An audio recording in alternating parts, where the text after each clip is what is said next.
ঘরের মধ্যে চুপচাপ বসে বসে ফোনে রিলস দেখছিলাম আর সাথে একটা চকলেট খাচ্ছিলাম। তো হঠাৎ করে আমার ভাই আমার রুমে এসে আমাকে বলছে, দিদি দিদি একটা জাদু দেখবি। আমি শুনে বললাম, জাদু আবার তুই কবে শিখলি? তখন ভাই বললো, আরে দিদি আমি তো এখন জাদুকর, এমন এক জাদু শিখেছি না এক্ষুনি তুই গায়েব হয়ে যাবি। আমি শুনে বললাম, তুই আমাকে গায়েব করবি? ঠিক আছে, দেখি তো তুই কত বড় জাদুকর হয়েছিস। ভাই বললো, তাহলে আগে তুই তোর চোখ বন্ধ কর। আমি ভাবলাম ঠিক আছে, ভাইয়ের খুশির জন্য এটুকু করতে পারবো না, তো এইভাবে আমি আমার চোখ বন্ধ করে নিলাম। তারপর ভাই বললো, দিদি আমি 1 2 3 বলবো, তারপরে তুই তোর চোখ খুলবি। আমি বললাম ঠিক আছে। ভাই তারপর 1 2 3 বলার পর আমি চোখ খুলে দেখি যে ঘরের মধ্যে ভাই নেই, আর সাথে আমার পাশে রাখা চকলেটটাও নেই।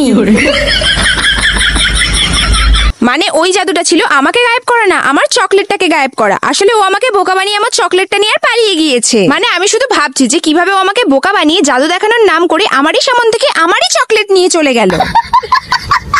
আর তোমাদের যাদের যাদের ভাই বোনেরা অনেক পরিমাণে দুষ্টু আর ভীষণ দুষ্টুমি করে, তারা কমেন্টে একটা রেড হার্ট দিয়ে যাও। আর যাদের ভাই বোনেরা